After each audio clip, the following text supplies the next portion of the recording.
So you're thinking about freelancing, but you're finding it all pretty overwhelming. You can't do it all on your own, but what if you didn't need to hire a developer or an SEO expert or a project manager just to run your freelance business? What if you already had all the skills that you needed? What if you just needed to find the right tools? So today we're digging into how designers can stop relying on others and start scaling themselves on their own terms. So stick around and you'll hear how smart freelancers are replacing specialized skills with specialized tools and building a thriving business in the process.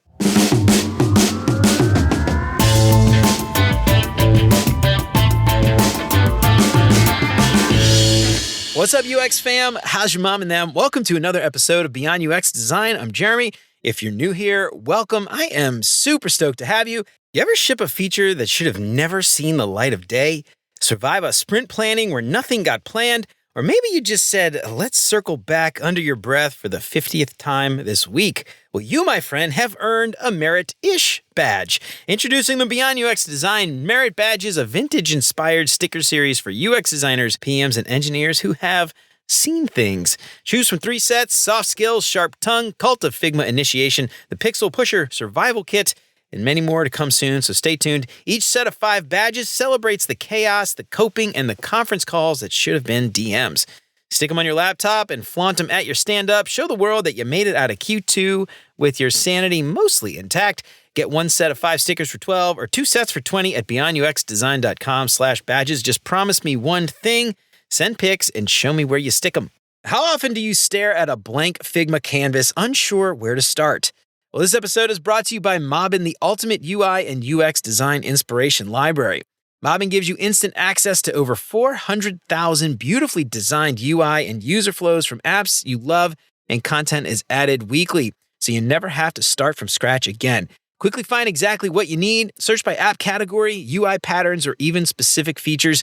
And my team and I use Mobbin daily at work to find useful patterns, and it helps my team work much more efficiently. And honestly, I can't imagine kicking off a new feature without Mobbin. So are you ready to level up your design process? Visit mobbin.com/beyondux to get 20% off Mobbin Pro today and never run out of inspiration again. And if you haven't done it already, please consider subscribing to the show wherever you listen to podcasts. And if you are regular here and you feel like you're getting something out of the show, I would really appreciate you leaving a 5-star review. That'll help me out so much more than you can imagine. And as always, thanks so much to Chris, Siraquan, Stacy, Radu, Megan, Andrew, John, Mark, Kevin, Jason, Michelle, Marty, Tino, Adina, and Zoe for all their support. And if you want to join these fine folks and many others and help keep the show independent and ad-free, you'll get exclusive access to the entire video library of episodes, including episodes before they're even released. Get instant access to those videos right now for as little as $5 a month. And for more information on how you can support the show and help more people find out about what we're doing, make sure to check out beyonduxdesign.com/support. And of course, if you think the show is worth sharing, then I would love it if you told some friends. So most designers, they go freelance and they think they'll just design, but they quickly realize that they also have to be marketers, salespeople, collection agents, project managers, and so much more. And today, tools like Wix Studio, shout out sponsor Wix Studio, reshaping what's possible. And you don't need to hire a developer, an SEO expert, or a content strategist to run a professional freelance business. So I am so excited to have Maciej Konarzewski on the show. Maciej relocated to the UK 2 decades ago after spending time in the traditional 9-to-5 world. He realized that it wasn't the right fit, and he decided to make a change. And what started as a side hustle quickly became vision marketing, a thriving business that he built from the ground up. And today, Maciej runs his company full-time, helping clients grow their strategic, no-fluff marketing. And outside of work, he's a dedicated family man who loves to travel and explore new places whenever he can. Maciej, welcome to Beyond UX Design. How is it going, man? Hello. Pleasure to be here. Right on. I'm gonna since you're from Poland, I'm gonna practice some of my Polish skills, if you don't mind. Jak się masz? So słychać. Cześć. Kanapki, how's it going? That's very good. That is. I love it. Yeah, I always joke. I got a good friend of mine, Aneta Kmieciek, who is, I don't know if you know her from LinkedIn, but she's a UX designer. She's originally from Poland. And she always makes fun of me about how terrible my Polish is. But Maciej, so welcome to Beyond UX Design. I am so excited to have you on. Something that I have experienced firsthand myself. I used to do freelance a long time ago before I got into UX design. And one of the things that I realized early on was design is only like one very small part of the actual work. And, you've got to do things like sales and collections. Collections was the worst part for me, actually, like getting people to pay their bill when it was over. I hated that. But I really am excited to get you on today and talk about how you are using tools to, supplement all of those skills that, frankly, as freelance designers, we don't really need to be able to be successful, skillful designers, but we do need them to run a business, and we can find tools that help us do that. So I'm excited to have you on. So tell us a little bit about your journey, man, and how'd you get from, design? You got an interesting backstory where you're working for your wife and it turned into your business today. But I'd love to hear a little bit about that, and tell us how you get into freelance and realize that, hey, I can find tools to help me succeed. I don't need to hire somebody to do everything. Yeah, cool. So, there's always something big that needs to happen for the life to change. And for us, for me and my wife, it was like when our son Jamie was born, and when we were both like stuck in 9 to 5s, like with, little flexibility of what can we do and when can we do it. So yeah, we were like trying to juggle, like, newborn baby and bills and moving houses and stuff like that. So I kind of had an idea that if we would, put all the efforts and dedication into something that we want to do ourselves, what could possibly go wrong? Like researched what could we do that would give us a little bit more independence. So I wanted to see what, because my background is like in marketing, and I did like Google Ads and SEO, that kind of stuff in the current employment. So I had like a little bit of a marketing background to back me up. So I researched online like where to, how to build a website, and what does it take to build one, and kind of like there were a couple of contenders, but back then the most popular was I think it was Wix that prominently, I don't know, targeted me with the ad or something like that, and kind of like, okay, let's have a go.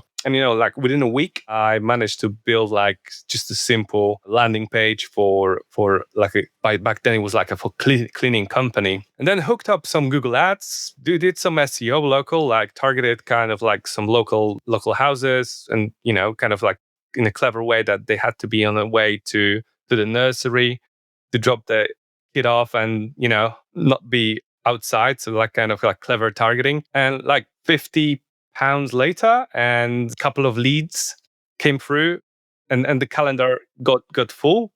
And I was like, okay, like, many people struggle with that kind of stuff, and it's like near to impossible if you don't have any expertise. So I thought like if that filled the calendar of for my wife to kind of quit her 9 to 5 job and get her independence back, doing her own business, I could have do it for someone else who, struggling with the same things, like, want to become independent, like small business, or trying to start the business. And, you're more likely to be expert in what you do rather than in websites and SEO and things like that. I was a little bit lucky that I had a little bit of marketing background, etc. So yeah, gave me a confidence, and I explored, like I say, okay, so maybe I'll do the website for myself as well. And I did it. I did another one on Wix. Again, it was like some template and few things that I came up with. It was a real skill back then, like no chat GPT, no anything to write a copy. Yeah. So it had to be a real thing. So yeah, I did that. Obviously, it was much harder for me to get leads, but my first client was like, I was having a haircut in a local barbershop, and like, oh, do you need a website? And he said, yeah. I said, okay, let's do it. Always be selling, man. Always be selling. Man. I mean, I sold my first website while having a haircut. So yeah, that was the first one. And then another one, and then another one, and kind of like rolled into a business, into like a side hustle, taking more time. At the beginning, there were like long days and long nights, like 14 hours. When you're becoming like a business owner, you think like, okay, now I have my freedom. So instead of working for 8 hours, I'm going to work 16 hours. Yeah, but you're working for yourself. Yeah. So I love that. So I want to hear a little bit about sort of your experience. I mean, I don't know if this happened to you, but this certainly happened to me. Like I said, when I started doing freelance, I thought, oh, I'm going to do the design and all that stuff. And then I quickly realized that there's 1,000 other things. But I'm curious, when you started out your own company, Vision Marketing, what kind of stuff did you realize that you had to do that you didn't really expect? And then I'd love to talk about how, like, what kind of stuff did you use to outsource that you eventually found, tools for, or, apps or something that you could then leverage those things so that you didn't actually have to rely on other people. Was there anything that you started to initially pay a bunch of money to outsource outsource for people to do? Well, eventually I was like trying to do everything myself. And when you like realize, oh yeah, I like design, I like marketing, I'm going to do it. And then you become like your accountant, you becoming your media company, everything else but what you wanted to become. And then you realize, oh, okay, that's what it is. Running the business, it's not doing what you meant to do. It's everything else to make it work. So I think the first one I kind of like outsourced was definitely the books and accounting, because I actually hated it. I just started to get rid of everything. I kind of hated it. Do not kill my passion for what I meant to be doing. Then started to using like platforms like Fiverr, people per hour, just to help me out when it became kind of busy. But I got burned a lot on those platforms. Well, not the platform's fault, but kind of like getting the right people with the right mindset to work with you. Then quickly realized that there is back then it was like a huge Wix community kind of where I could tap in on Facebook, speak to people within like a same community for that we're using the platform. So quickly I've managed to make some strategic relationships where I met amazing brand designer who did some one of the most amazing logos that we produced was with help of Matt Law Design. That's a long-term relationship we have actually. Then I've met some great developers that we're working on some crazy projects. So I've only managed to do on my own for so long, and then community and good relationships help me to scale and to become better at what I do.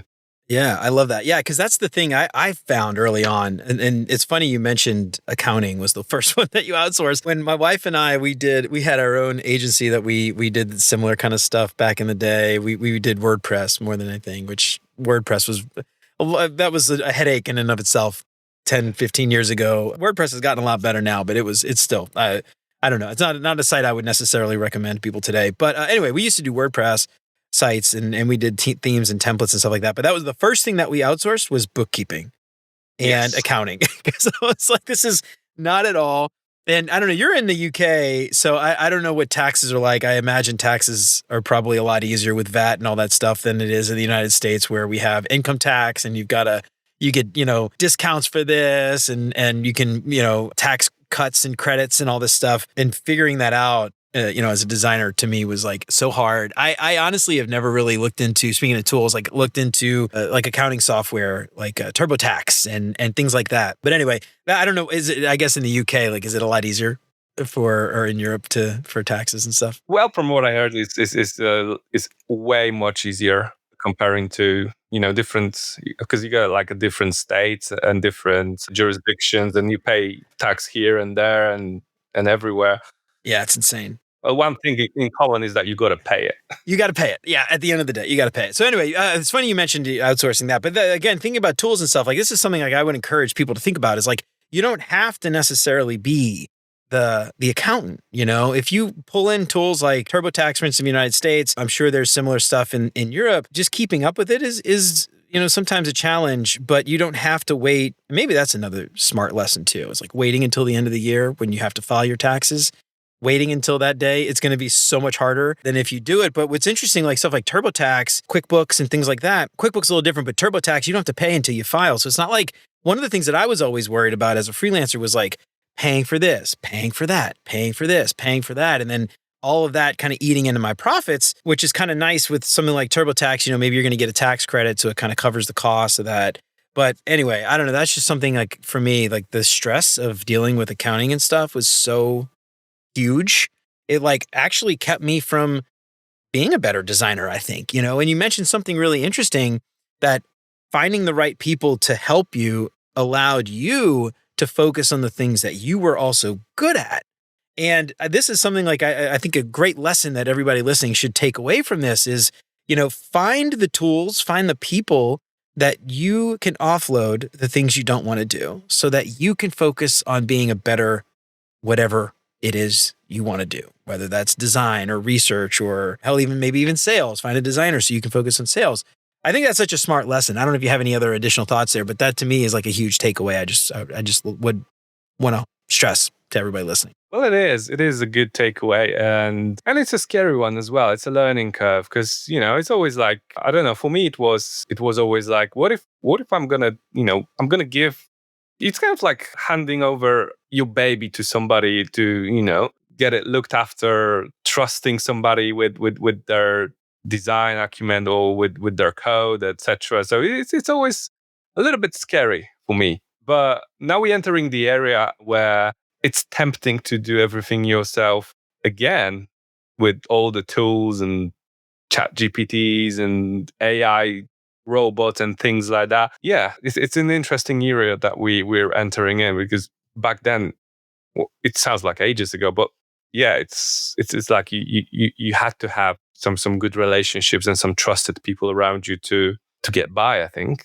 Yeah. So, I was actually going to talk about that a little bit later, but now that you mention it, it might be something worth chatting about and getting into is the idea that, the tools can actually empower you to do a lot of things, but the pitfall there, and I'd love to get your thoughts on this. What happens when you think those tools mean you can do everything, and then you end up, like you mentioned, 16-hour days, getting burnt out because you're trying to do it all instead of like hiring somebody or finding another thing to help you out. I would love to hear your thoughts there. What is the downside of these tools? You mentioned ChatGPT, stuff like that. Tell me a little bit about that, because I'd love to hear your experience there. Well, I think the biggest downside for it, in my opinion, and for me, is like it's entering the huge rabbit hole, as it's hard to get out. Like, instead of working on a business, working, aligned with your goals and what you wanted to do, what you desired to do, what you planned to do at the beginning of the year or the month or the quarter, you kind of like finding this new amazing tool that does it all. And, you accidentally click the ad on TikTok that takes you to this amazing tool that makes all the videos and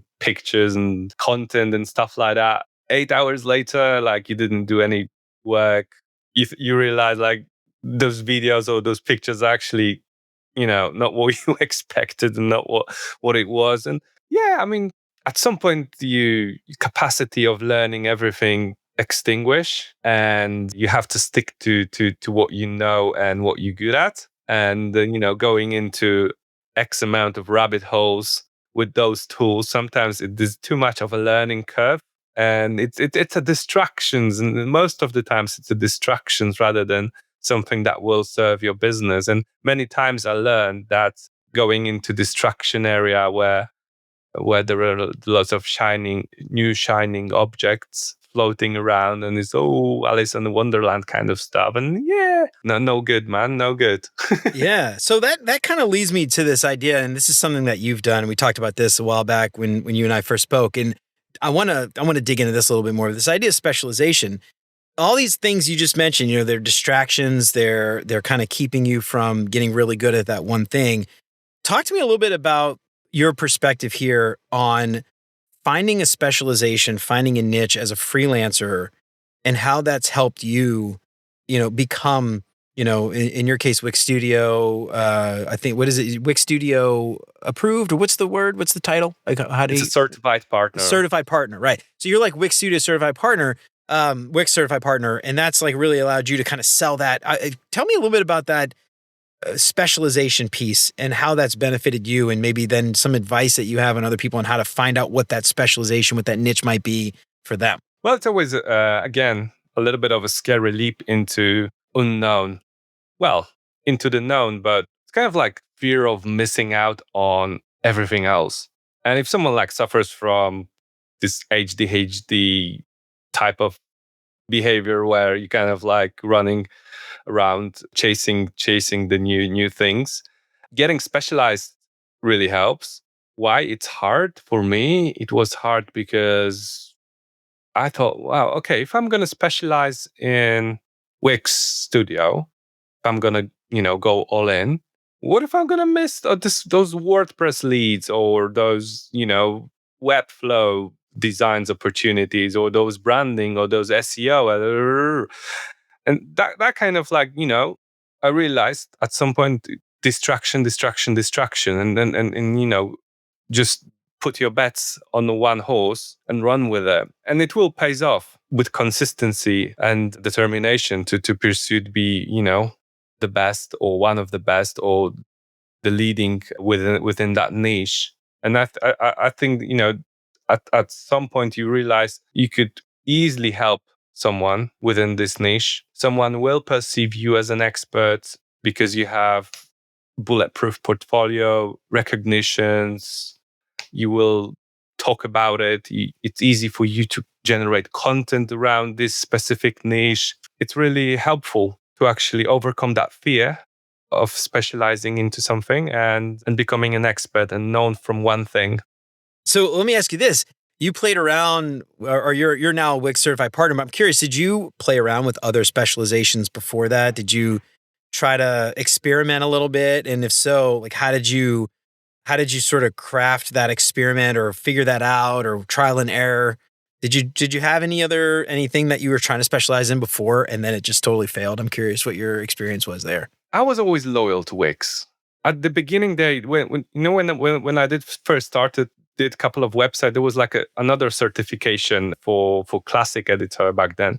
And you actually had to pass loads of tests. It was like a university kind of exam thing where you have to design a website, submit it, get it reviewed and stuff like that. That kind of like that was the first time outside of school when I actually went all in to get this certification done and become 100% certified guy for this kind of platform. So I always was loyal, but there were kind of leads coming in. Oh, do you do WordPress, or do you do other platforms? Or can you do designs on Figma, stuff like that? And the power of saying no to these gives you a lot of freedom to pursue what you love and what you're good at. But at the beginning, I didn't have that power to say no. I was a yes man. I'm still a little bit of a yes man as well. Every time I say yes, 80% is kind of like, I did it again. I shouldn't say yes.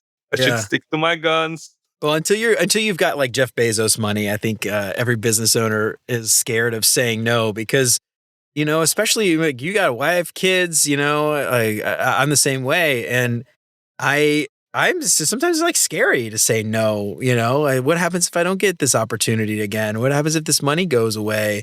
But the power of saying no, like, again, it's sort of those distractions, it's like, what's the value in building a WordPress site for you? If you're selling, the Wix Studio stuff like really hard, right? Like you're not going to want to put a WordPress site on your portfolio if everything else is like specializing in Wix, and it just sort of muddies the portfolio, and then it's like gets kind of confusing, and then you've got to like mentally manage like, wait, I got to update this thing and that thing, I got to go here for that, I got to go here for this, and it just gets like overwhelming. The power of saying no, I mean, like you said, man, I still struggle with this. Lucrative opportunity comes along. Like, does it really fit? I don't know. But what happens if I say no? I'm not going to get this opportunity again. How did you? I'm curious. Like you mentioned this, and I'd love to get your thoughts in there. But is there some way you've practiced or gotten better over time, or maybe like, is there a method where you figure out how to say no more? I don't even know the right way to ask this question, to be honest. But like, I feel like it's a muscle that you got to get really good at, like kind of flexing over time. I'm curious, is there any way you maybe like exercise that? I think it would be hard to exercise it yourself. Kind of, it's not a DIY thing because you're going against your limited, going with your limited beliefs against your openness to the world. You also, I found like designers and creatives of being always like a yes people, and then they struggle, right? With whatever they said yes to. So I kind of like, again, try to surround myself with people who've been there, done that, and I was looking up to. So I was like kind of binge drinking Gary V content and, subscribing to The Future with Chris Do. I had some guys that I've been working with on my personal branding, like finding who I am, or what I want, and what's my kind of origin stories, and how does that affect how I think. It's kind of like, being immigrant for starters makes you that person who will say, yes, I can do everything. Yeah, I need to constantly prove to everybody, like I'm worth it. That was the past me, kind of like I realized it's not something that needs to happen every time, but that's kind of like, it's not the exercise, it's like just realizing of who you are. Maybe it comes with the age, I don't know. It might be a little of that. I feel like, I don't know how old you are. I'm 43. I feel like a little older and wiser now. I feel like more empowered to say no. And, something that's kind of interesting, and this kind of goes against maybe some of the things that we're talking about, but I'd love to get your thoughts here, is one of the things that I would maybe want to get your thoughts on here is, this idea of putting all your eggs in one basket. And when you specialize, something that I would be concerned about, and I want to hear how you've sort of overcome this, or maybe what the insurance is to keep this from happening. But having all your eggs in one basket, focusing on that one thing, how do you prepare yourself for the future if like that one thing goes away? How do you set yourself up so that you don't have to struggle, you don't have to worry, you don't have to, freak out because that source of income is gone? Do you have any thoughts there? Like, is there some way you're preparing for that? Well, it's a tricky now, right? I mean, me being natural overthinker made me realize that actually thinking about it preventing me from succeeding. What comes to my mind when you ask that question is like, if you want to conquer the island, you got to burn the boats that you arrived in, right? So basically, you either go for it, win the islands, win the war, or there's no return. Interesting. It's an interesting way to put it too. Like, burn the boats you can't go back. It's just the only way forward is. There's only one way and it's forward. That's really interesting. It's funny because like for me, I've got, podcast, I've got a full-time job, I've got wife, kids. I'm doing like Cub Scout den leader for my youngest kid, the parent association president. I've got, the podcast. I've got like other stupid stuff I do. Another thing I'm starting with another buddy of mine. And I often wonder, I'm like, am I just like making it harder for any of these things to succeed? Like doing so many freaking things, like, how do I get good at anything when I'm like trying to do 1,000 things? And I don't know, it's sort of one of those things like one of the reasons I got laid off twice from a full-time job. And I'm thinking like putting all my eggs in that one basket and that one job didn't make sense because that job goes away. I have no control over it in the first place, really, right? As a full-time employee, if someone wants to lay you off, they're going to lay you off. And so I was like, well, I need to like diversify my income, put my eggs in one basket, or get my eggs out of that one basket. And then what I realized was like, how do I make any of these baskets profitable if I can't focus on one? So it's like it's sort of a weird paradox. And I don't know, it's kind of interesting to get your thoughts on it. And I like the idea of just like, burning your bridges or burning the boats and go one way forward. It actually reminds me, I don't know if you know, Travis Barker, drummer for Blink-182, he got like neck tattoos and like face tattoos and all this stuff so that like he couldn't get a full-time job like in the corporate world. So like it was kind of one of those things. He's like, I gotta be a good drummer because I have to be a successful musician because I'm never gonna get a corporate job with all these face tattoos and like neck tattoos and stuff. And it's kind of like same kind of like a mental model, I guess, is really interesting. I love that. I love that analogy though. That's really cool. You mentioned about like, you've been laid off work, and in today's, well, I believe in my parents' kind of like generation, or a little bit, below our generation, kind of everyone was putting a job that you work for, where you work for somebody, is like the safest place on earth, and nothing can happen to it. And I don't think I've been laid off from work. I've been laid off once from Subway, from being late. I didn't have a car back then, and like the buses were terrible, and kind of they said like, oh, you're not good enough, like goodbye. And I was doing some good freaking sandwiches there. I love it. But the hardest decision for me was 10 years into a very good and well paid job. I wasn't happy, but that wasn't concern of mine. It was concern of everyone else around you. Like, I wasn't happy. You need to change your job. I said, what do you mean you change your job? I mean, I don't want to change a job. I'm happy. I'm happy, damn it. Yeah. And it was the hardest decision in my life to say, okay, those eggs going into that basket, and there's no left in this one, and it was the hardest one. I think there are eggs, there are baskets, and there is always you. You are your backup plan. Eggs in the baskets are just things that if they break, you're still alive, you're still sound, you're good. You can spin everything off. There's always an option. Having a choice in your head, at least like 1, 2, 3 choices, makes you bulletproof for your internal self, like kind of thing. Yeah, you are your own backup plan. I think that's like what I realized, and I kind of went off in like 1,000 directions. But the idea though that like you're the only one who is going to focus on you. Corporate America or corporate UK. I don't know. What do you guys say over there? Corporate Europe. They're not going to focus on helping Maciej be successful. They want to find a button a seat to pay them to do a thing, and that's it. And they will turn you loose as soon as they don't need you anymore.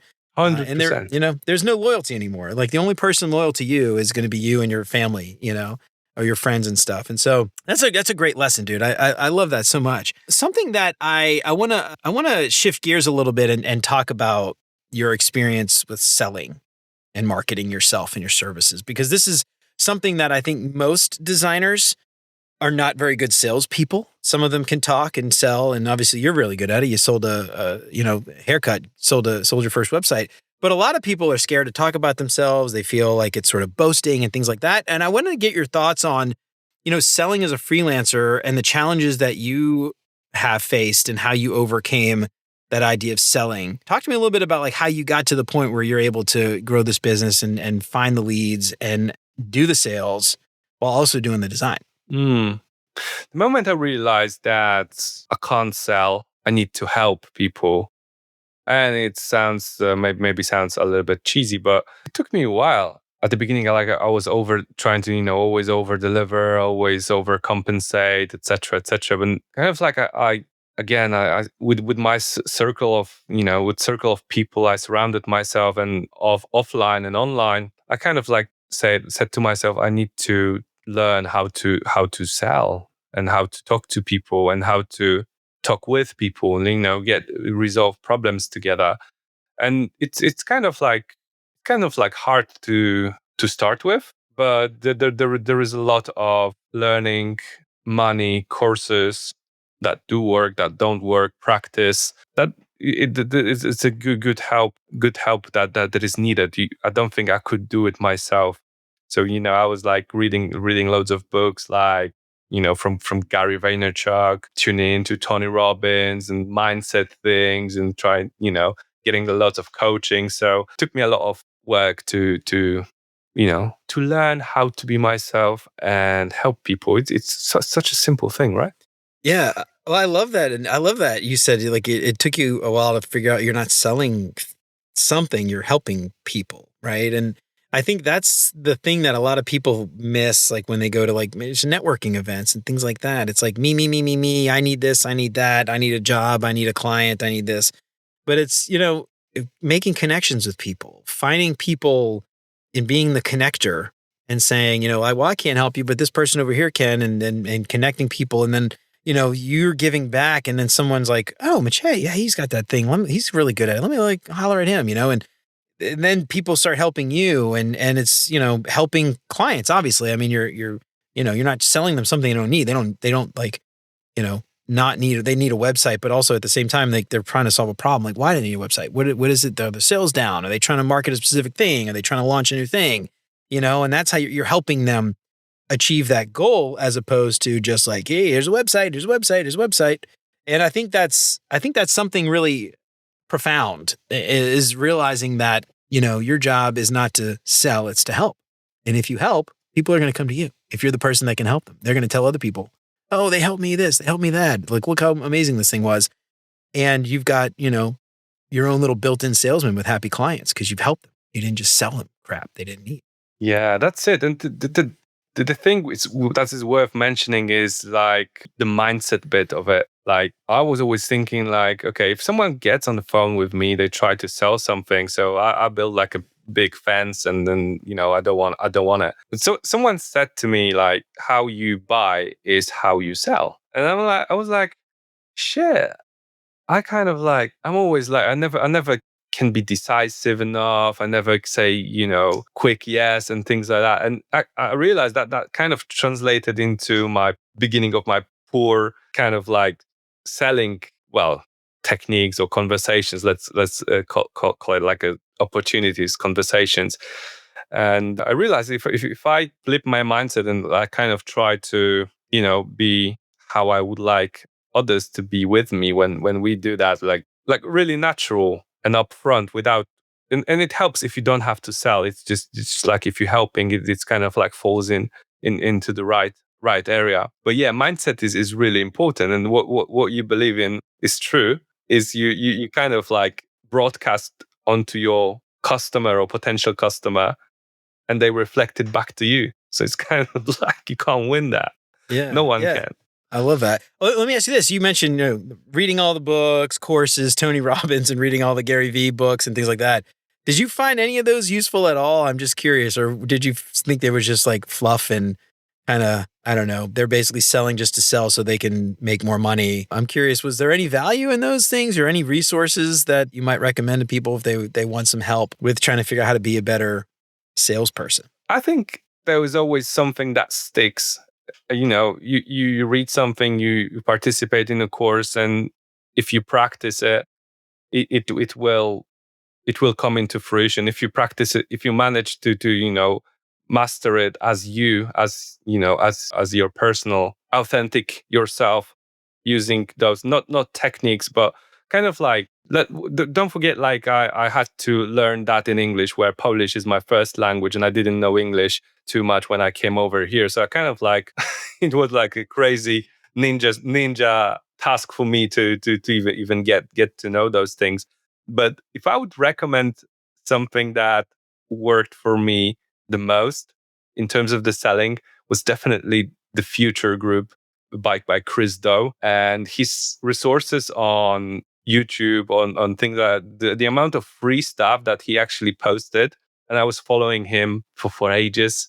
And the advice that he given to the designers, to motion designers, to people in creative industries, they were always like, wow, if one day I can talk like that, or I can at least articulate like that, it's gonna work. And I kind of like made it happen. So I made to his event, and I met him in person. We had a high five each other, and then I went to his sales event, and where we were learning how to conversational selling and things like that. So it kind of like, yeah, it was a big realization that it's not about selling, it's about listening, it's about, trying to find the best solution that someone actually wants or need, rather than just what you want to put your agenda in front of it, like kind of. I love that. So speaking of tools, any tools that you like that you found have been incredibly helpful that you maybe couldn't live without now that you started, like CRMs or something, like manage clients or sales calls, anything like that? Any tools that you have found useful? Yeah, for sure. Like I love Otter Yeah, to exactly. record conversations and sales calls, and like actually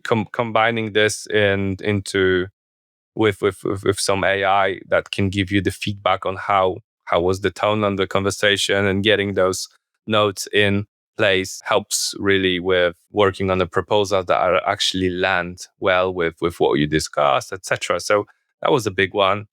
And yeah, just overall, just using a lot of Gmail, YouTube. Obviously, Wix itself has a lot of tools that I don't need to, pay for once I have a subscription with them. So it's like invoicing, accounting, some lead generation tools, automations, email campaigns. So I was never like tuning into anything like MailChimp or others. I was always, trying to use what Wix has to offer, where and eventually I kind of realized, like, hey, business owners, like if you want to run your business from one digital space and don't worry about like this subscription, that this and that, we can all combine it for you. I can help you set it up, as I did for myself, and it worked brilliantly well. That's awesome. I don't think I realized that Wix did all of that stuff. That's really good to know. Shout out Wix again, sponsor. Yeah, so that's really cool. One of the things you mentioned, AI for sales calls, something that a friend of mine does with his team. He's a salesperson at work, and they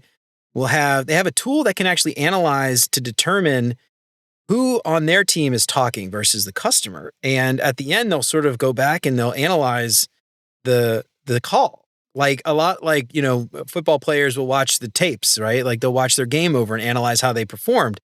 And they'll say like, we talked 45-50% of the time. We should have shut up and we should have listened more. We should, next time we need to not talk so much. Or we asked this question, we should have worded it a different way.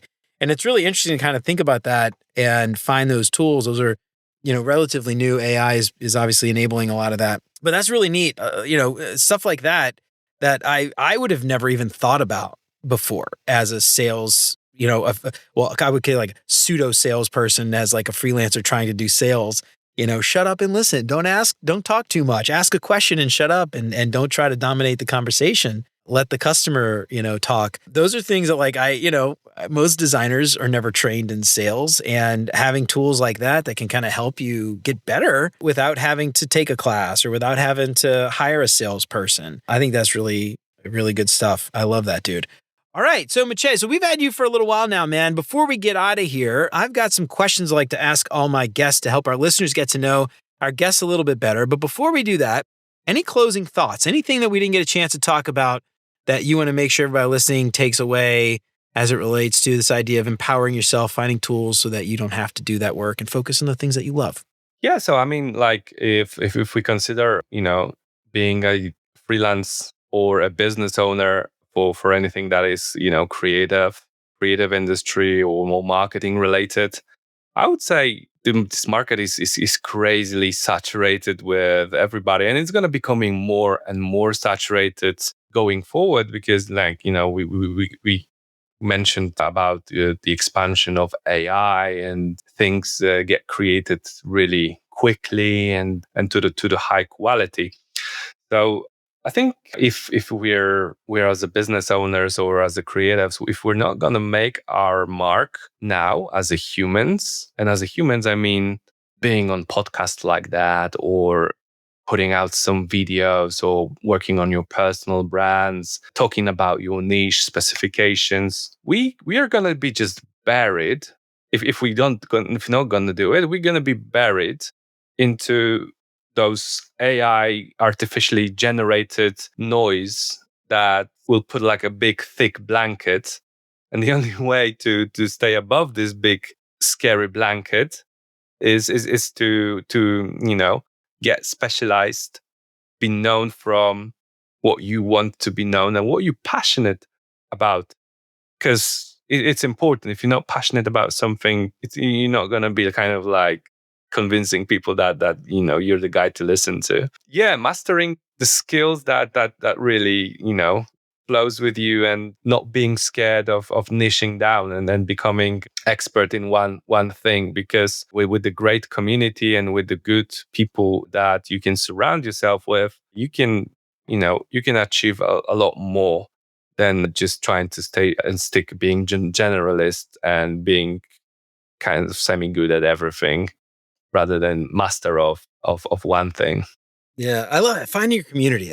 To me, that's so important, and that like is important for so many reasons. It could be to help you with leads, but it could also just be to like keep you motivated. It could be to pull you up when you're feeling down or give you a path that like you didn't even expect, you didn't know about, but like opportunities that you might not have ever even gotten either. I mean, like in your case, like Wix, as a certified Wix shop, you've got the opportunity, I would imagine, like partnering with Wix. I know you've like spoken at some of their events and things like that. And that's, I'm sure, giving you a platform that you probably would have never gotten had you not, become that partner and join that community, that Wix community, And so I think there's like a huge opportunity there for people to just, and again, not to sell, but just make friends, like just, get to know the other people, other developers, it's like everybody, tide rises all ships, you're not necessarily competing against every other Wix expert, right? I mean, you're probably all working together, and I'm sure you're sharing stories and sharing tips and things like that. And so there's such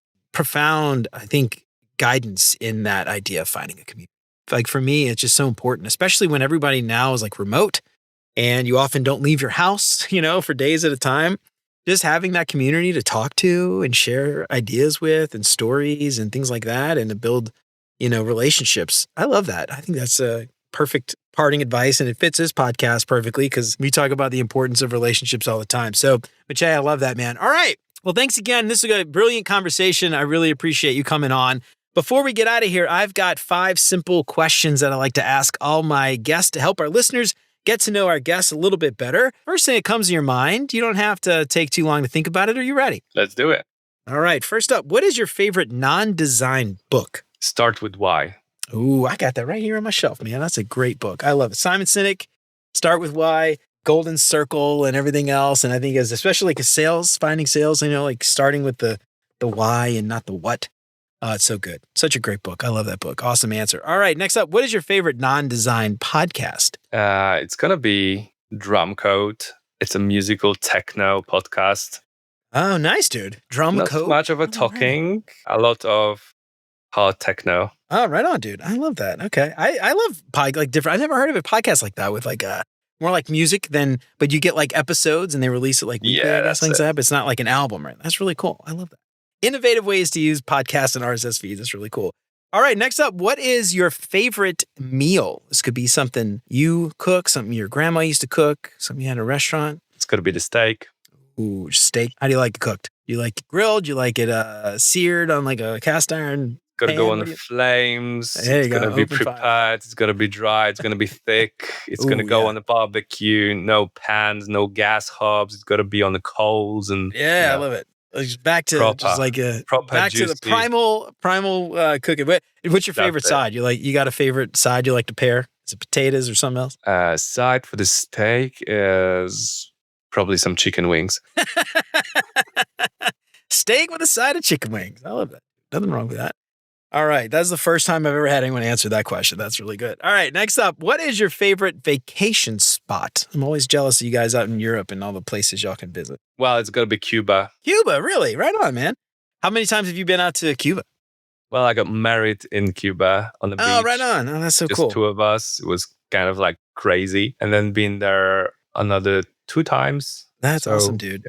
Yeah. Unfortunately, as an American, I'm not allowed to go there. But that kind of makes me want to go even more, to be honest. But I've actually heard people like going to Mexico or Canada and then to Cuba and kind of roundabout way that way. But anyway, yeah, it looks beautiful, man. It's such a shame too, because it's like, well, I'm originally from New Orleans, and it was only like 45-minute flight from New Orleans.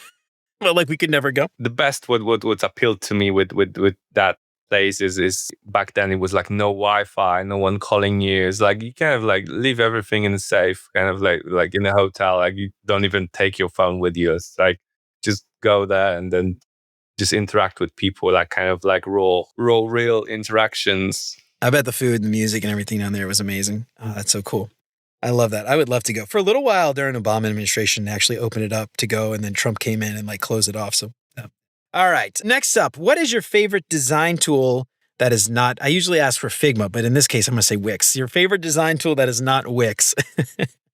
I like Canva for simplicity, for what it became recently, and not maybe like to go and crazily design something, but to come up with some concept ideas. I think Canva is often opened in my browser. Yeah, I love that, man. That's cool. Yeah, I think was it Figma Buzz? They started a new thing, they announced it a couple weeks ago, where it does like a similar thing to Canva. So it's kind of interesting to see like what happens with Figma and how that whole dynamic Figma versus Canva thing plays out. But yeah, Canva's a cool tool, man. My wife uses it a lot, and she's actually a designer, but she uses it for like making like flyers and stuff for like school events or Cub Scouts and things like that. And it's great, dude. I love it. I'm actually really impressed with it. All right, Maciej, that's it, man. This was a fantastic conversation. I learned a lot. Thank you for coming on. I think it's so important for designers out there who are thinking about going to freelance to realize that it's not all on them. There are tools out there they can offload, they can specialize in those tools and use that as a selling point, just like you've done with Wix. Super smart way to do it. I really appreciate you coming on. Before we get out of here, tell everybody where they can find you, give yourself, vision marketing, all that stuff a plug. The website, obviously, it's vismarketing.co.uk. You can connect with me on LinkedIn. All the links will be on the website. So yeah. Right on. Awesome. And we will include all of that in the show notes. Check it out at beyonduxdesign.com. Maciej, thanks so much for coming on again, man. Really appreciate it. Thank you for having me. Well, all right, y'all. That's it for Maciej and me for today. I hope we helped to shed a little bit of light on how tools can empower you to do more with less as a freelancer. What I really hope is that if you do decide to become a freelancer, if you're freelancing now, you use these tools to really empower you to do the things on your own without having to rely on tons of other people to do the thing and get paid. But I'm curious, how do you handle freelancing? Have you found the right tools, the right recipes for success? Let me know what you think on LinkedIn or shoot me an email at hello@beyonduxdesign.com. I'd love to hear from you. If you like what you heard today, don't forget to subscribe wherever you listen to podcasts. And if you feel like you're getting something out of the show, I would love it if you left a 5-star review. That would help me out so much more than you know. And if you know somebody who might find any of this stuff useful, then why don't you tell them about it? That would be fantastic. And if you listened all the way until now, then you've definitely earned a merit-ish badge. Whether you survive tricky team dynamics, Figma fiascos, or pixel-perfect feedback loops, there's a badge with your name on it. Grab 2 sets for $20 at beyonduxdesign.com/badges. Just promise me one thing, you'll show me where you stick them. Help keep the show independent and ad-free. Check out beyonduxdesign.com/support to find out how. You can join Chris, Siraquan, Stacy, Radu, Megan, Andrew, John, Mark, Kevin, Jason, Michelle, Marty, Tino, Adina, Zoe, and many others and help keep the show independent and ad-free. You'll get exclusive access to the entire video library of episodes, including episodes before they're even released. Get instant access to those videos right now for as little as $5 a month. And if you're tired of staring at a blank Figma canvas, Mobbin gives you access to over 400,000 beautifully designed UI screens and user flows with a library that grows bigger every week. Kickstart your creativity, streamline your workflow, and level up your design process. Visit mobbin.com/beyondux to get 20% off Mobbin Pro and never run out of inspiration again. Remember to sign up for the newsletter and check out all the past episodes along with all the show notes at beyonduxdesign.com. I hope you keep coming back for more great UX tips from Beyond UX Design. And until next time, remember, you're more than a designer because there's more to UX and design. I'll see you around. Take care, y'all.